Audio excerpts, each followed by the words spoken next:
Welcome, folks, to Boys Town's webinar, where we're going to cover alignment of positive behavior intervention and supports, also known as PBIS, and the Boys Town education model, including all the elements embedded within that umbrella. Let me take a minute to tell you about who I am. My name is Matt Minturn. I'm a senior national training consultant with Boys Town.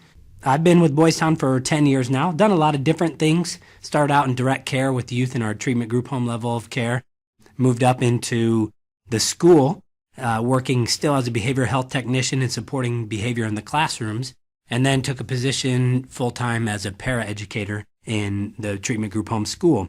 After that, I moved into the office as a behavior interventionist, processing office referrals and supervising the implementation of our model, supporting our special ed director in that role.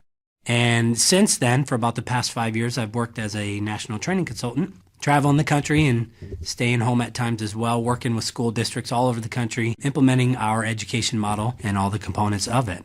So I'm excited to share a little bit about what I know about the Boys Town education model and how it aligns with PBIS. So thanks for being here. We appreciate your time. Let's talk about what we're going to cover briefly. So our objectives for the webinar are going to be as follows. The first thing we want to do is create a common understanding of what PBIS is and what the Boys Town education model is, so that we align those nicely.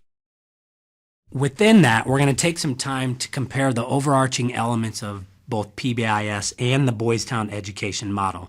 So as you look through, you'll see these acronyms, PBIS. That's going to be Positive Behavior Intervention and Support. And anytime you're seeing BTEM, that is Boys Town education model. From there, we're going to narrow the scope a little bit, and we're going to look at applying Boys Town education model supports to the PBIS framework for an understanding of how the Boys Town education model works cooperatively and as a supplement to PBIS. So I want to take a little bit of time here and kind of lay some groundwork so that we all have the same understanding of what PBIS is and where it comes from. I know there's probably varying degrees of experience and understanding with PBIS. So I just want to make sure that we're all operating from that same understanding and so that we frame our thinking as we move forward. The acronym PBIS, as we've said, stands for Positive Behavior Intervention and Supports. And it's probably one that you're familiar with. And as this is a broad term with a variety of applications, we need to look for a moment to define the elements of PBIS that are relevant for today and in your work with student behavior in your schools and programs. According to their own publications, PBIS is defined as a framework for enhancing the adoption and implementation of a continuum of evidence-based interventions to achieve academically and behaviorally important outcomes for all students. So let's take a look at that large definition. George Sagai goes on to say that as a framework, the emphasis is on a process or approach rather than a particular curriculum, intervention, or practice.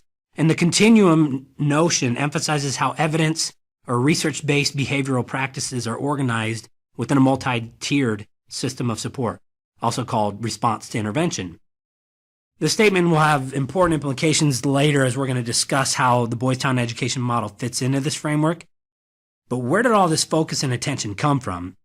Well, as cited by George Sagai and Brandy Simonson, the development of this framework came out of the work done at the University of Oregon, where a series of applied demonstrations, research studies, and education and evaluation projects supported that there is a need to concentrate resources and attention towards prevention, research-based practices, data-based decision-making, school-wide systems, explicit social skills instruction, team-based implementation, professional development, and student outcome.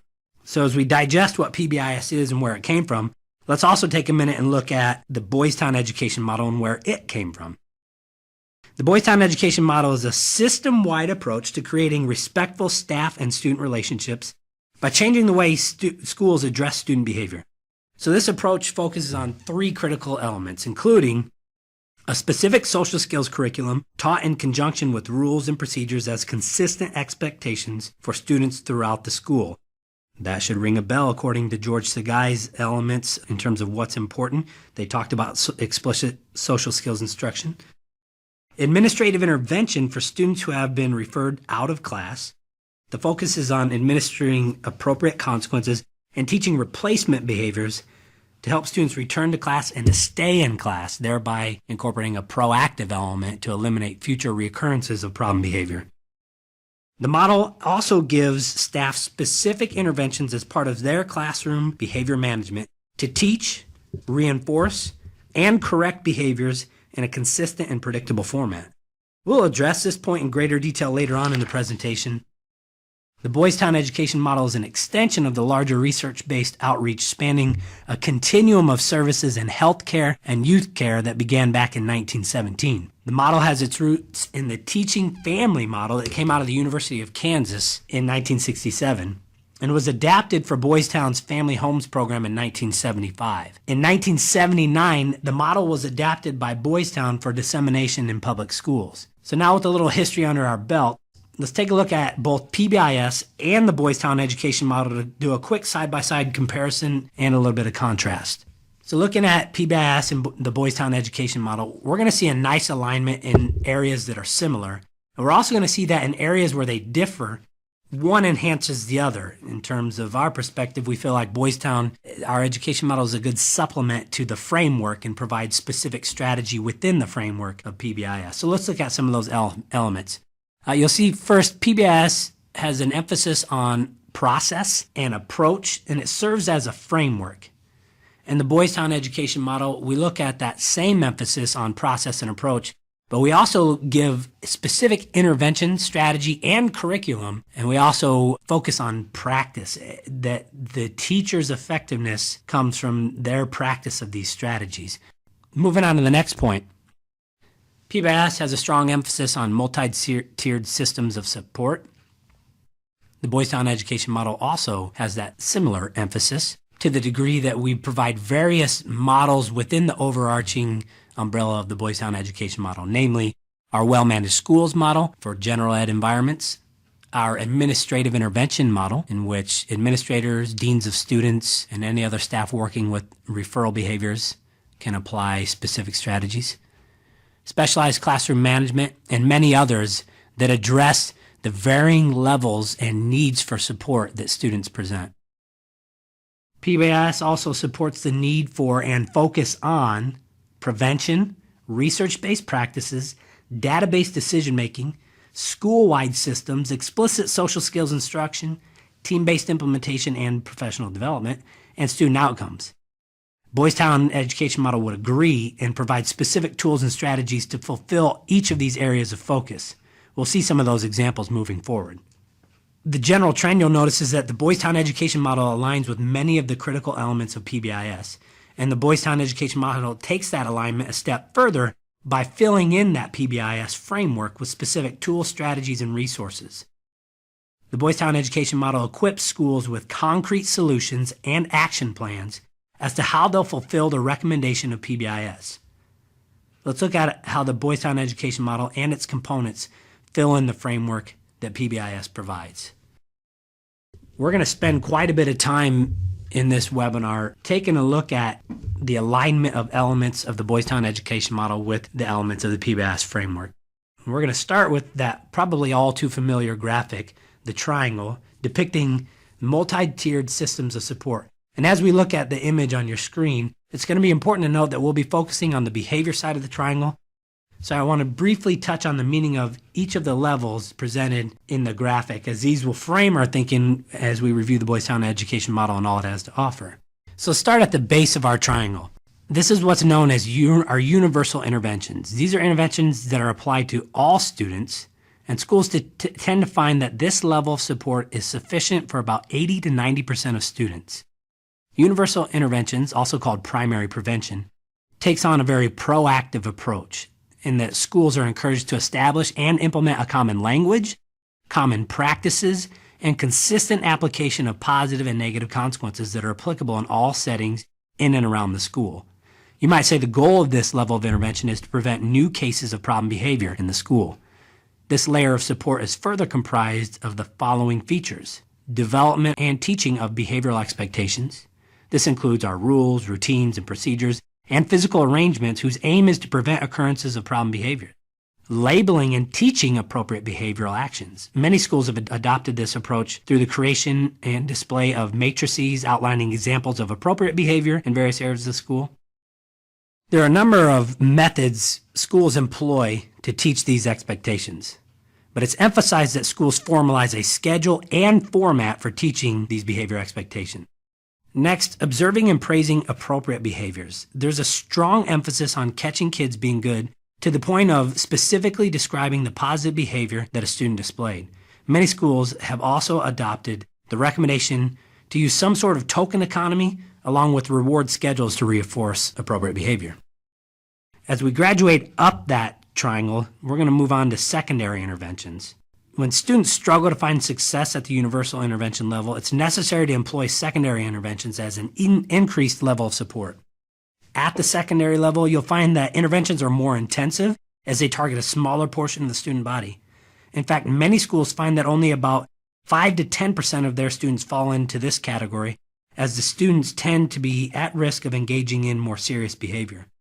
At the secondary level intervention, also known as secondary preventions, student supports are differentiated from the universal supports as the focus of support narrows and becomes more individualized and flexible. In this manner, secondary supports often aim to provide targeted group interventions to 10 or more students at a time, and may include specific interventions such as social skills groups, check-in and check-out, behavior education plans, functional behavior assessments, and environmental changes. You might say these secondary level supports seek to reduce current cases of problem behavior. In order to measure such a reduction in problem behavior, secondary preventions also incorporate direct observations and progress monitoring of behavior. Some of the key features of secondary preventions or interventions, as highlighted by PBIS, include continuous availability to supports and rapid access for students within 72 hours, very low effort by teachers, consistent with school-wide expectations, they be implemented by all staff or faculty in the school, flexible intervention based on assessment, functional assessment, adequate resources, including to the administration and the staff or the team working with kids, weekly meetings, students choose to participate in the secondary interventions, and continuous monitoring of student behaviors for decision making. As we look at the tip of our triangle, we'll move on to tertiary interventions, which are also referred to by PBIS as tertiary preventions. These become necessary when students exhibit patterns of problem behavior that have become dangerous, highly disruptive, they impede learning, and result in social or educational exclusion. Generally speaking, tertiary preventions target 1 to 5% of the student body in a school. And the goal of these interventions is to reduce complications and the severity or intensity of current cases of problem behavior. Expanding on that goal, PBIS makes the key point that the goal of tertiary preventions is also to teach students social skills, sometimes referred to as adaptive skills, which will impact success in life and enhance the student's quality of life. As the graphic on your screen highlights, tertiary interventions are assessment-based, such that FBAs, functional behavior assessments, provide guidance to individualized support plans that incorporate a range of services, including but not limited to guidance or instruction in new skills and replacement behaviors. That'll be a key area of alignment moving forward. Adapting the antecedent environment to support the prevention of problem behaviors and to prompt the performance of desired behaviors. Monitoring, evaluation, and reassessment of students' individualized behavior plan. In addition to these elements, PBIS highlights the following defining features of tertiary interventions. There must be identification of goals for students, data collection and analysis in terms of progress towards those goals, summary statements, multi-element plans, and monitoring systems. With many working parts operating in the system of tertiary interventions, implementing these elements can be a lot to keep track of, but PBIS does a nice job of giving a pretty well-defined process to guide your steps.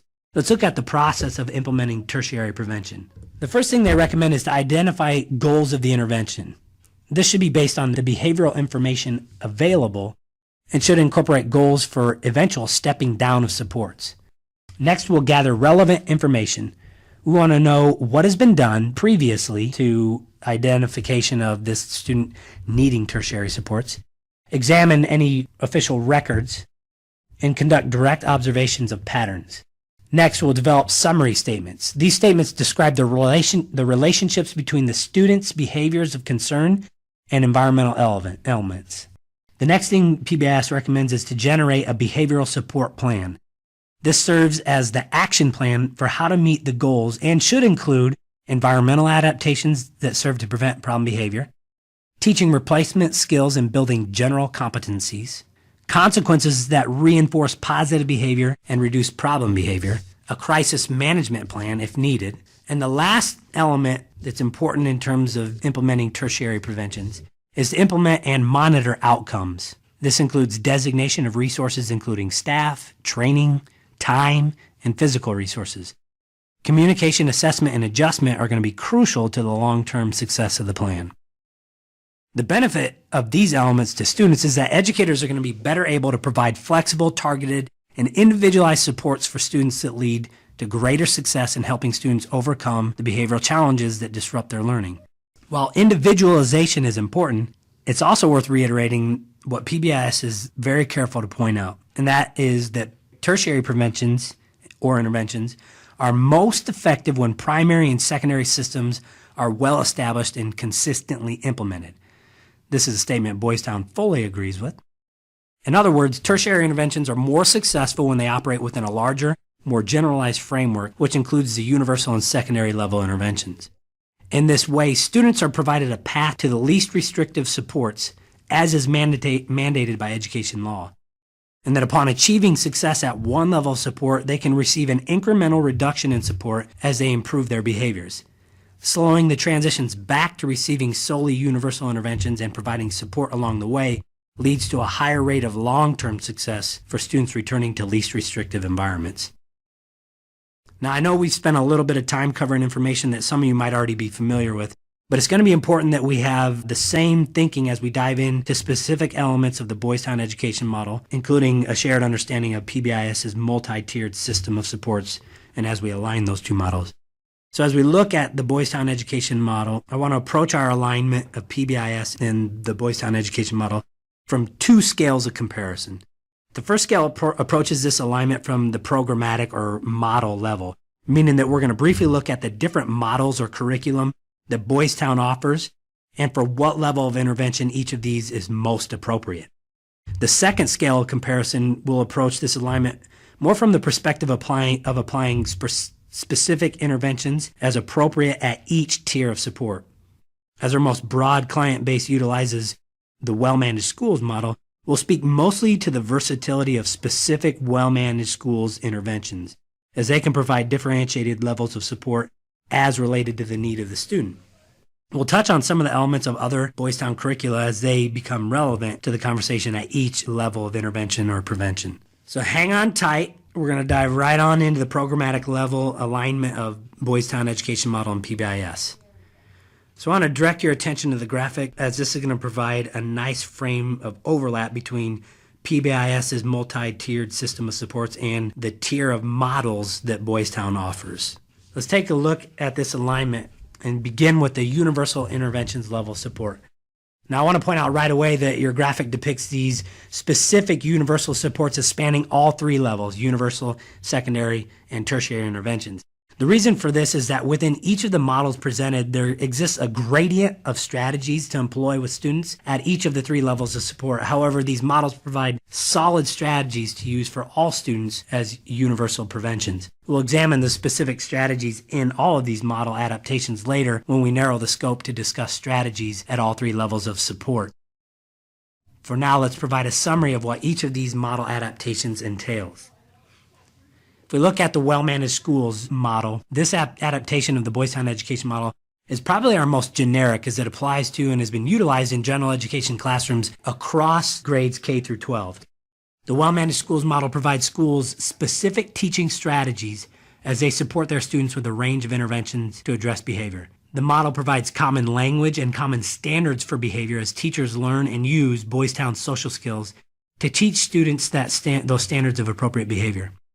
Teachers are going to learn to share a common approach when teaching social skills in a proactive manner, when reinforcing appropriate use of social skills and positive behaviors, and when correcting inappropriate student behavior. As mentioned previously, the well-managed schools model equips teachers with identifiable preventative, reinforcement, and corrective strategies that range in levels of support to meet the individual needs of students in their classrooms. We'll spend a good deal of time later outlining the details of these strategies in the well-managed schools model. Well-managed schools provides a great foundation and baseline for building behavioral supports in schools. From this foundation, schools can then add other options, which we'll see later, as a means to specialize and intensify their supports for secondary and tertiary preventions. Another one of our universal interventions that we'll mention is positive foundations for elementary students. This is actually an adaptation from the well-managed schools model, specifically targeting elementary classrooms. You'll find all the same elements of support that exist in well-managed schools, but the content and specific interventions are adjusted according to the age and development typical of elementary students. You'll find these changes include wording changes, simplified strategies, and targeted interventions specific to elementary age behaviors. Like well-managed schools, the intensity of interventions in positive foundations spans the continuum from primary or universal to secondary to tertiary interventions, allowing schools to be more behaviorally agile in implementing strategies from one model for students that present behavior challenges requiring varying levels of support. Another adaptation of one of our universal supports is safe and healthy secondary schools. And much like positive foundations is for elementary schools, safe and healthy secondary schools is an adaptation of well-managed schools specific to secondary schools or classrooms. The distinction from well-managed schools is that the strategies within safe and healthy secondary schools are adjusted to target middle and high school behaviors. You'll find the social skills emphasized in safe and healthy secondary schools better target the behavior challenges presented by secondary students. The approach to addressing student behavior also acknowledges the cognitive and social development that's typical of middle and high school students, therefore increasing the autonomy for students as their display of consistent positive behavior dictates. Like well-managed schools, safe and healthy secondary schools offers a gradient of strategies to work with students varying in social and behavioral competencies. Another universal support that we can offer is teaching social skills in schools. This was created as a training in response to the rise in school-based mental health services. As educators are faced with the challenges of providing support to students with a wide range of mental health and behavior challenges, Boys Town recognized this as an opportunity to support schools with tools and strategies to create research-supported behavior or service plans for these students. Teaching social skills in schools incorporates an even stronger behavior focus than our other models, and therefore is targeted for administration-level staff, such as school psychologists, counselors, social workers, special education staff, and others, as they plan and create plans for addressing the needs of mental health students in their schools or programs. This model equips schools with the assessment tools to provide the right level of care, the planning tools to spell out interventions or supports, and the strategies that teaching staff need to implement student support plans. Like the other models mentioned, teaching social skills in schools offers multi-tiered supports to meet the needs of students across the continuum. Next is our administrative intervention model. This is Boys Town's approach to working with students that have been referred out of the classroom due to their inappropriate behavior. Administrative intervention provides staff a prescribed format for completing behavioral referrals, which benefits both students and staff as the process increases predictability in how the referral will be handled, as well as predictability in the specific consequences earned in each referral. Using such a predictable format puts the emphasis on the skill teaching, implementation of consequences, and proactive strategies aimed at preventing future referrals. This emphasis on process creates freedom for schools as referral is no longer reliant on a specific person or place outside the classroom to create behavior change for students. This process also utilizes data collection to benefit informed decision-making, social skills teaching, and the effectiveness of consequences. As it applies to multi-tiered systems of support, this process can be employed for all students regardless of the level of support required. The administrative staff, interventionist, dean, or otherwise simply adjust the process to meet the need of the student. These adjustments may include more intense skill teaching, motivation system consequences, behavior contracts, restitution, or any other mediation activities. Implementation of administrative intervention in conjunction with any of the previously described models provides continuity in practice and standards of behavior across classrooms and the administrative staff that are likely processing your referrals. Moving on from universal interventions, we'll shift our focus to the secondary interventions offered by Boys Town. Recall that secondary interventions increase in intensity as they offer support to a narrowed field of students. As we mentioned in our discussion of Boys Town's universal interventions, the models presented there offer strategies that provide a higher level of support as required by the 5 to 10% of students that fall into the secondary interventions category. We'll discuss those strategies in detail later. At this point, we're going to focus on 3 current models offering support specific to the secondary preventions level. Boys Town's inclusion supports, small group social skills instruction, and no room for bullies.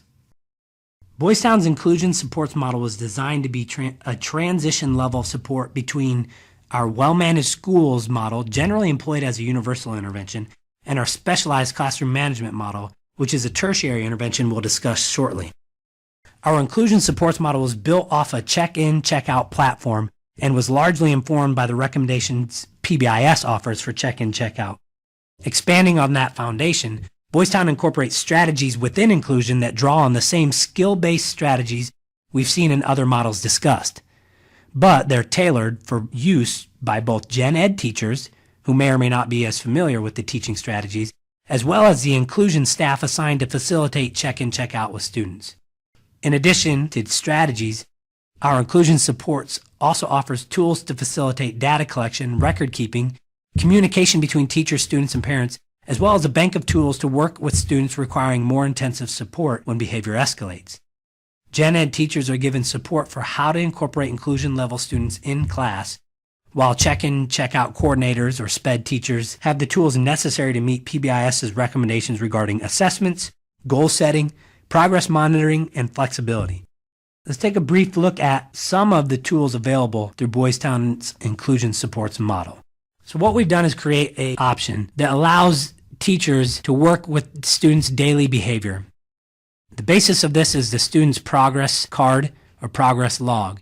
And what you'll notice is in this database, across the top, we're able to track a student's rating regarding their behavior for each period or block of time throughout their day. And this can be customized to match a student's day.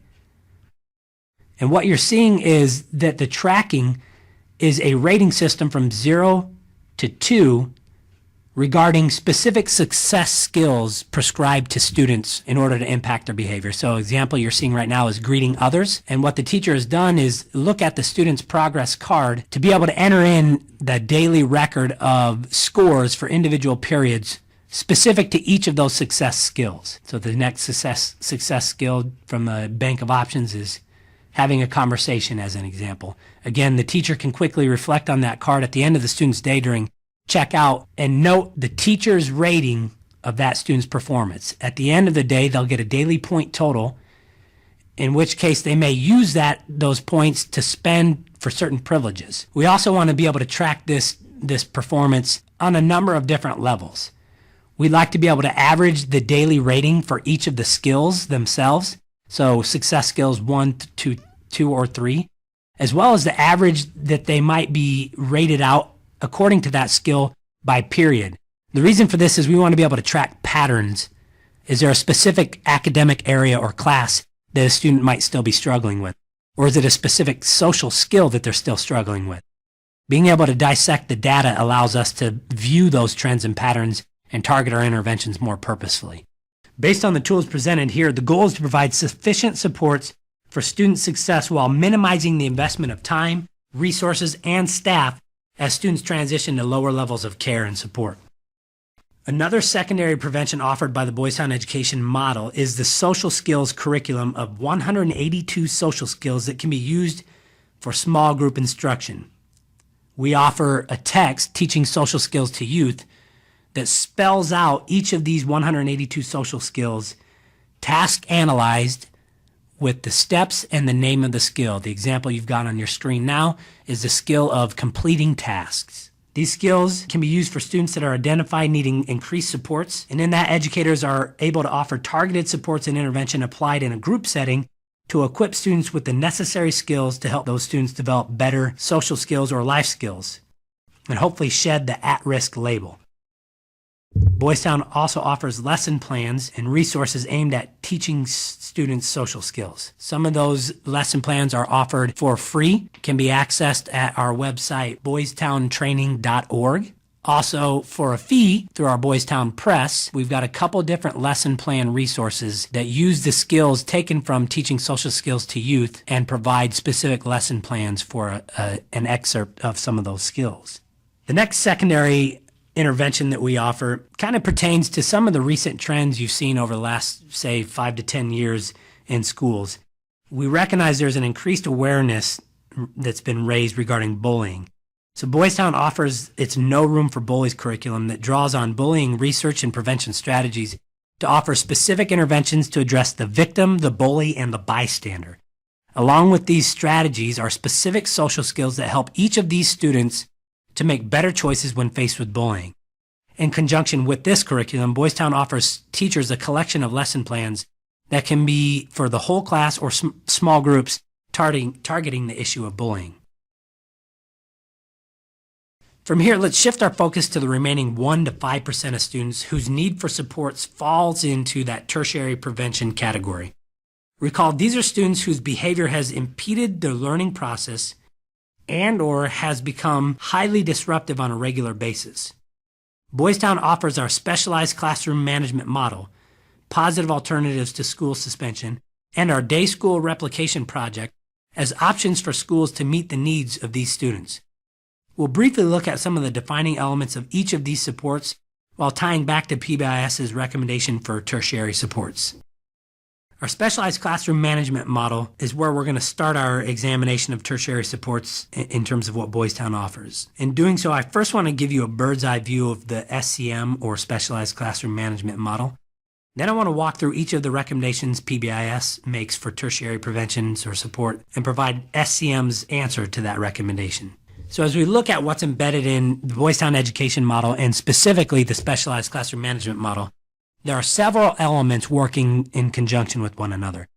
We've talked pretty heavily already about the fact that all of our models operate in teaching a social skills curriculum. What you'll notice on your graphic is that these social skills are taught to students using specific prescribed teaching interactions that help teachers all approach social skills instruction from a consistent methodology. Those strategies are categorized in proactive, reinforcement, and corrective elements. One of our most explicit proactive teaching interactions is what we call planned teaching. That's aimed at giving students exactly what information they need to know to be able to perform social skills consistently. When we set kids up for success and we've taught them what they need to know in advance, we want to catch kids being good. And so we use effective praise as a method to reinforce positive student behavior and the use of social skills, and to do so in a very concrete and measurable fashion that incorporates a motivation system.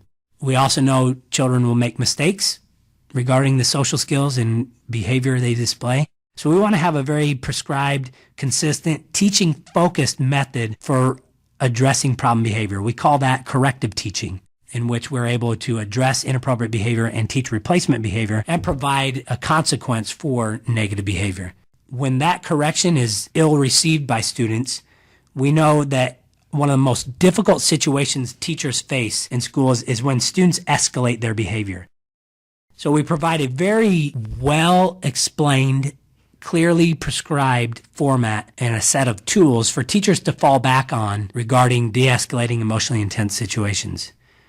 That process allows teachers to provide a very consistent approach to dealing with escalated behaviors across staff. It's also very predictable. It outlines specific consequences for larger behavior, and it provides teachers the ability to fall back on sound strategy instead of instinct or experience to address that behavior. And we know that there will be times that that escalated behavior moves to the point at which it can no longer be addressed in the learning environment. So a kid may need to be referred out of the classroom.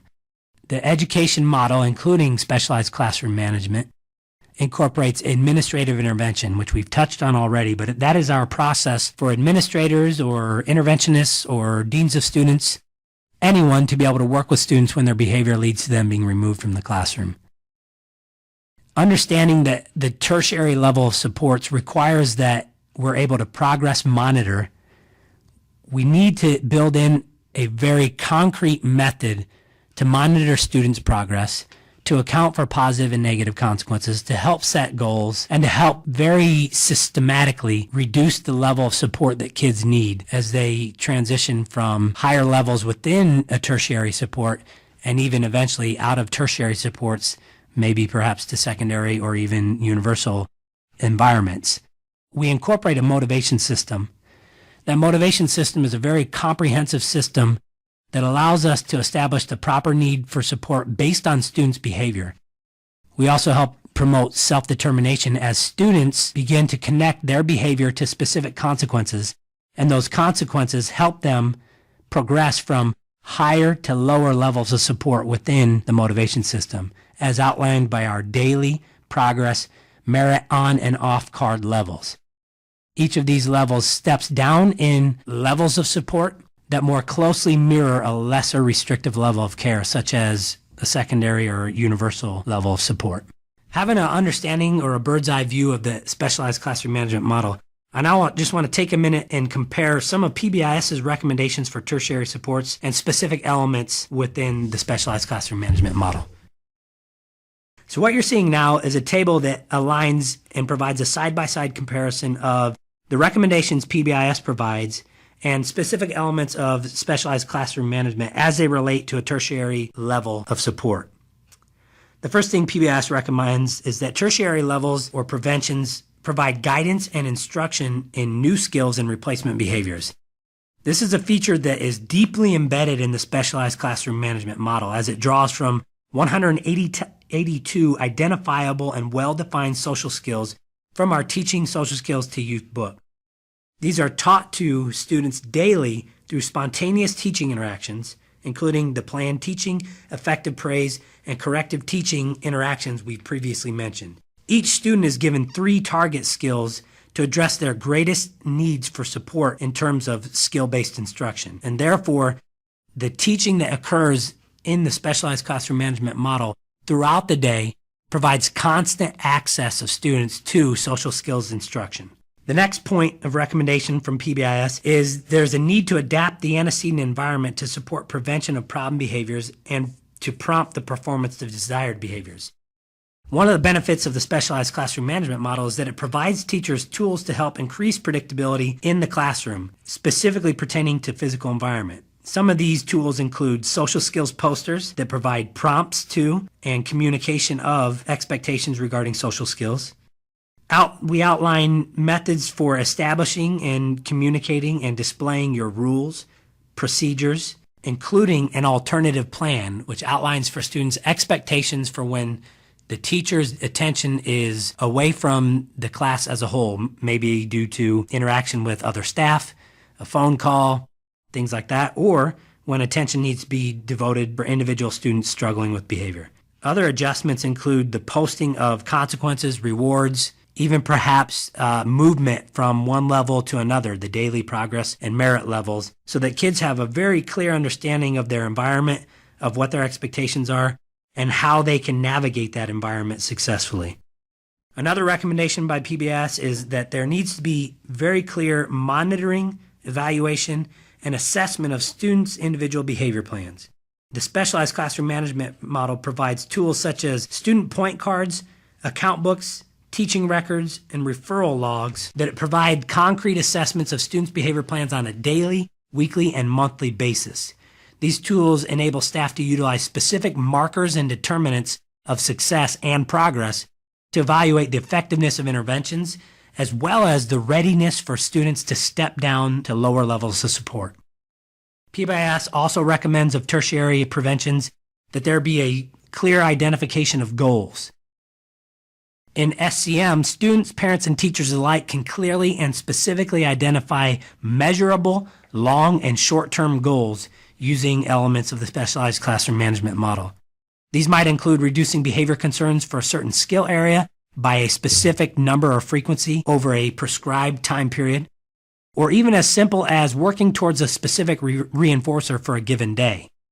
As students earn points for positive and lose points for positive and negative behavior, we're able to track concretely daily performance towards specific goals.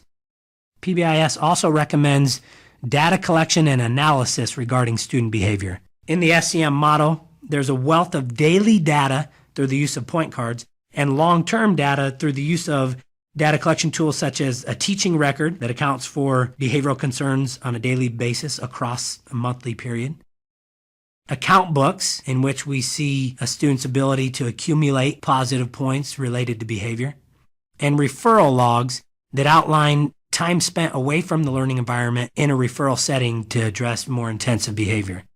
These tools are effective in analyzing the progress of students and support the decision-making that takes place for our students. PBIS also recommends tertiary preventions provide summary statements. In the SEM model, we put a heavy emphasis on these relationships as we can better affect behavioral change by teaching students skills to better deal with antecedent conditions. These skills also help students to promote positive outcomes in their lives. Another recommendation is the incorporation of multi-element plans. Multi-element plans means that behavior plans implemented account for setting, adult behavior, physical and time structure of the day, and many other elements. Specialized classroom management promotes tools to help schools establish clearly defined expectations for time, schedules, physical space, and provides clearly defined interventions that control adult behavior for the benefit of increasing predictability for students in terms of knowing what any adult's response will be to positive and negative behavior.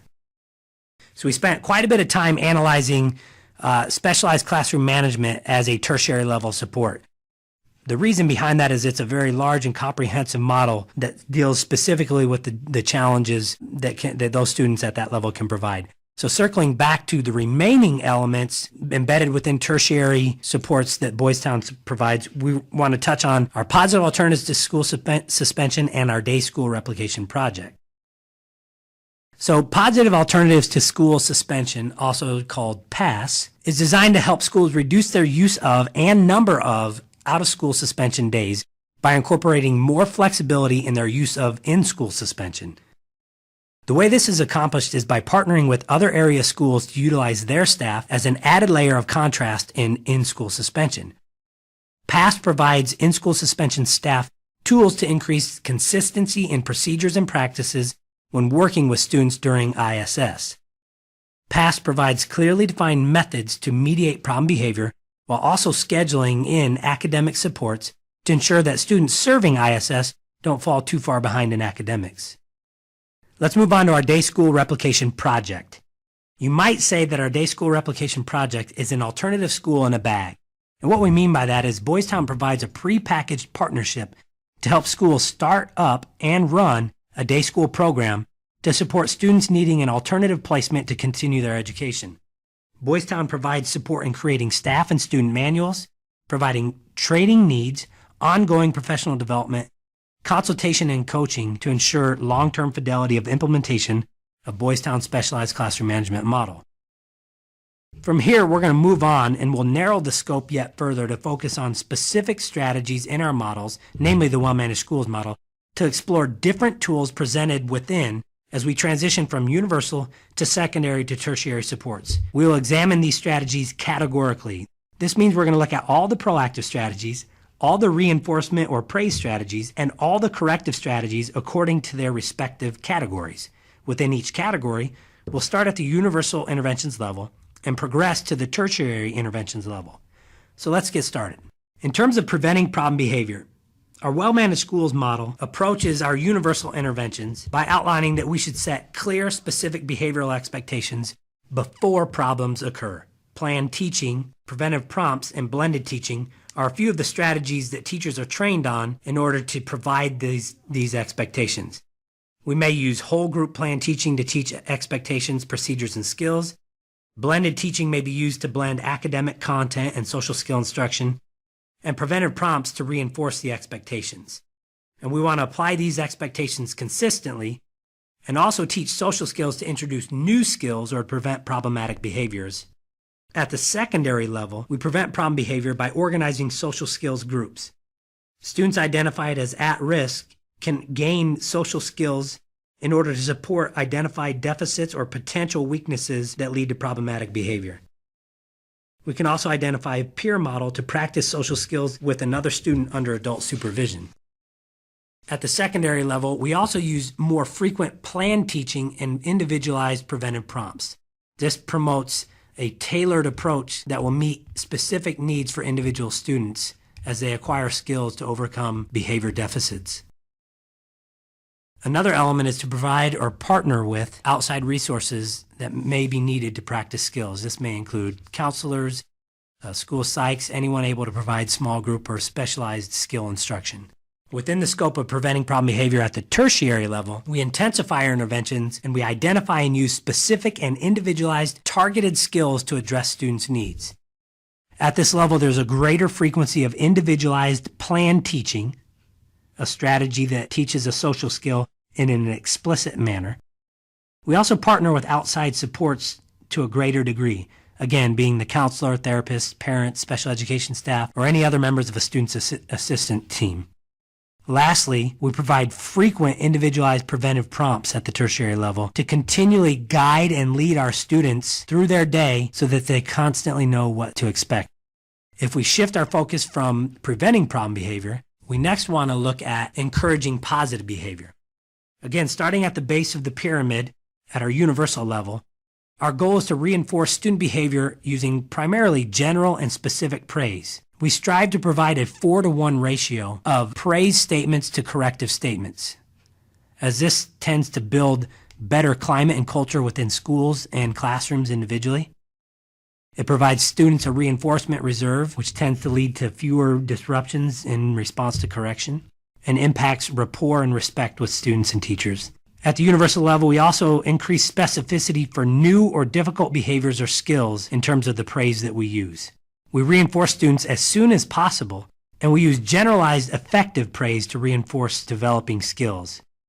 Effective praise is a more prescribed conversation and a more supportive conversation that outlines specific behaviors students performed, reasons for why those are important, as well as potential positive consequences.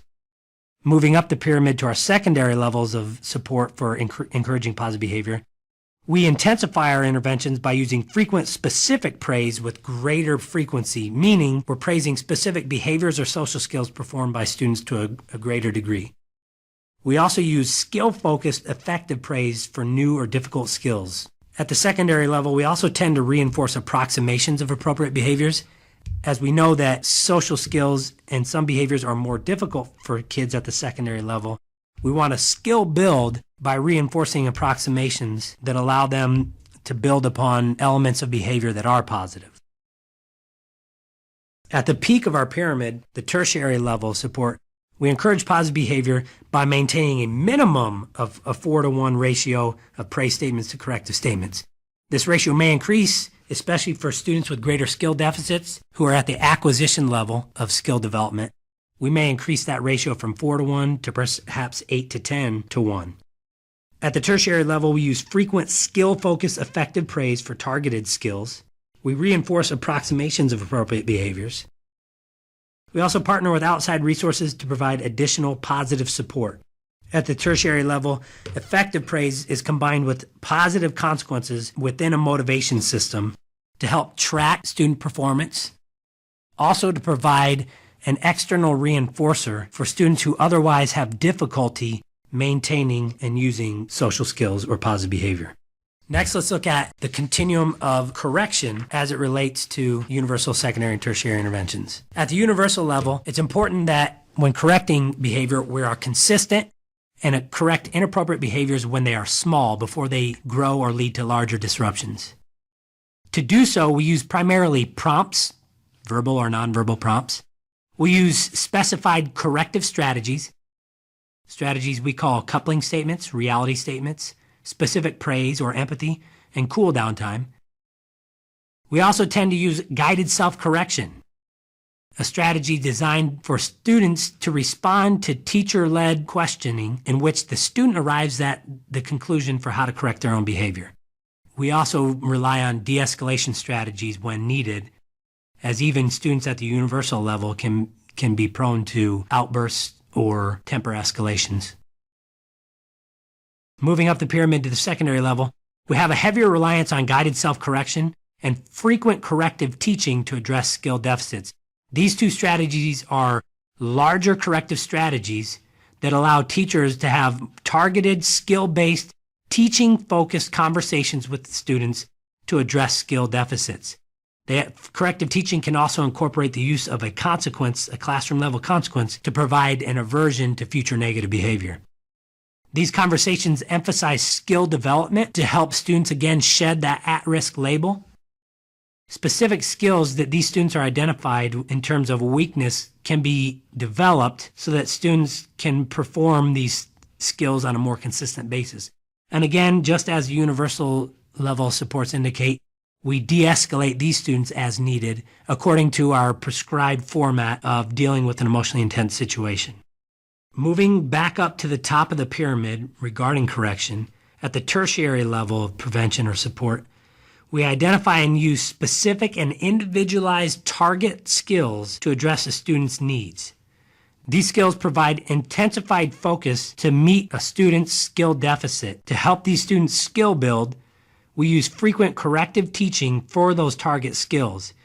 Again, corrective teaching is a skill-focused teaching conversation that outlines the negative behavior that was displayed, appropriate replacement behavior and why that matters, and a practice for how to perform that skill or positive behavior.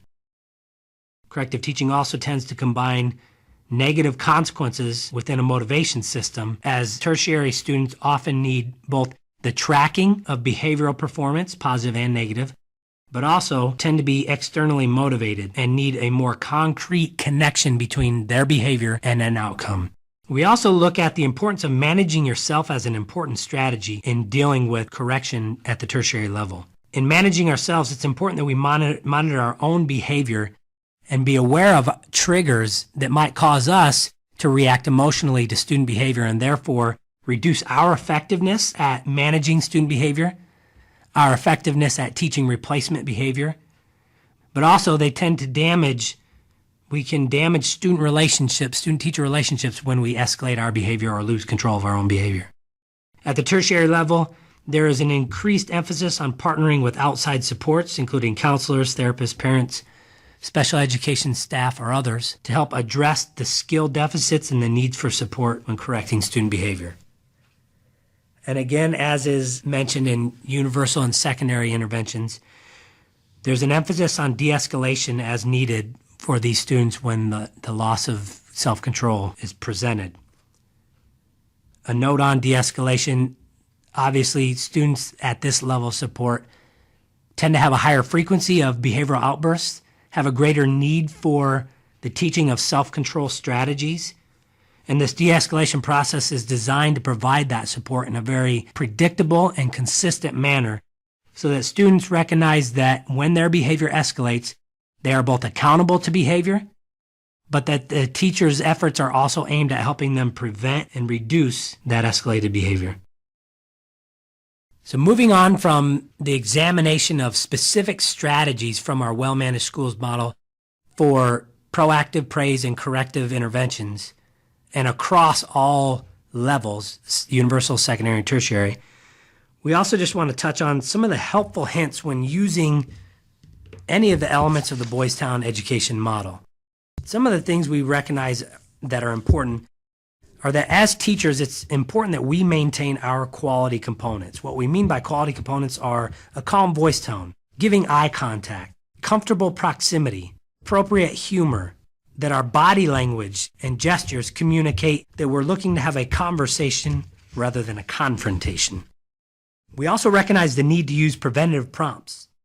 Preventative prompts are going to be helpful methods for us to communicate transition or a change in expectation so that students are well prepared to make the change with us rather than caught off guard or surprised by changing expectations. When talking with our students about their behavior, another helpful hint is to describe behavior in concrete, observable, measurable terms. Avoid judgments or vague descriptions, as this tends to create confusion and puts students on the defense. Another hint is that teachers can save time, increase generalization, and be more effective with some students by blending social skills with academic teaching. We call that strategy blended teaching. It's important to reinforce appropriate choices. This means whether a student performs a social skill to criteria or even a close approximation of that skill, depending on the student, that reinforcement is valuable in terms of skill building and impacting relationships. In anything that you do, whether you're using Boys Town or any other model, perhaps the most important recommendation is to be consistent. Consistency over time across staff and in different places is important for students as they understand what expectations are made upon them. When it comes to correcting, correct misbehaviors while it's small. I often liken this to a wildfire. It's much easier to stamp out the small spark than to wait until a spark grows to a raging wildfire where it'll consume effort, resources, time. So correct misbehaviors when they're small. And in addition to correcting misbehaviors, make sure that you teach replacement, especially for our kids needing higher levels of support. It is not enough to simply tell them to stop doing a negative behavior. We must also teach replacement behavior to enable students to perform and replace misbehavior with positive, appropriate replacement behavior. Another hint, maintain self-control. Be what you want to see. Especially when it comes to correction, we should be in control of our own emotions and our own behavior, as that will set the tone for the conversation and it'll model for our students what conflict should look like in a controlled manner. When using consequences, start small. We recommend using the smallest consequence necessary to change behavior. That includes positive and negative consequences. But also, we recognize that consequences alone don't change behavior. Consequences are only as effective as the teaching that is coupled with the use of consequences. The teaching helps students to understand the clear connection between behavior and outcomes, but the teaching also emphasizes appropriate expectations and performance of social skills. Lastly, it's important that students understand that there are options for them to engage in specific strategies or behaviors when needing time to cool down. So we offer several different strategies that allow students to take cool down time when they're escalated in a more pro-social manner. At the universal level, students might be prompted just to take some deep breaths. They may be allowed for a drink of water or a few moments to collect themselves in their own space. As the need for support intensifies across the secondary level, we start to come up with individualized cool down strategies that are taught ahead of time at a neutral time so that students can employ those strategies when needed during escalated moments. In conjunction to teaching these strategies, it's often important to have a signal for students to utilize to request cool down time in an appropriate manner. Moving up to the tertiary level, it is often recommended that students have a designated cool down space that is less visually or auditorily stimulating. This quiet area can help students to use that cool down time in a less populated and supervised space. Visual reminders of cool down strategies are often helpful. Individualized cool down strategies should again be taught ahead of time at neutral times so that they can be easily prompted and recognized when needed. Also recognizing that these students tend to need more support, more concrete tools in order to calm down, we tend to incorporate the use of manipulatives, sensory bottles, or other calming items to allow these students the ability to calm down. Hopefully you find these hints helpful whether you're dealing with students at the universal, secondary, or tertiary level. We've covered a lot of ground today, and just recapping, we spent time outlining a common understanding for what PBIS is and what the Boys Town education model is. From there, we spent time giving you a programmatic overview of all the different models or products or curriculum Boys Town has to offer specific to the universal, secondary, and tertiary levels. From there, we outlined individual strategies that are embedded within all of our models or curriculum that allow teachers to be more effective in addressing behavior at the universal, secondary, and tertiary level, specific to being proactive, encouraging positive behavior, and correcting problem behavior. So we know we covered a lot of information here today, and it's likely that you may have questions specific to the information covered. We want you to reach out to us. Please feel free to do so. So what you'll see here at the conclusion of the webinar is a link to a form provided for you to communicate specific questions to us. Feel free to utilize that as a method to communicate with us. We appreciate your investment of time and resources today. We hope you found this helpful. Thanks for attending.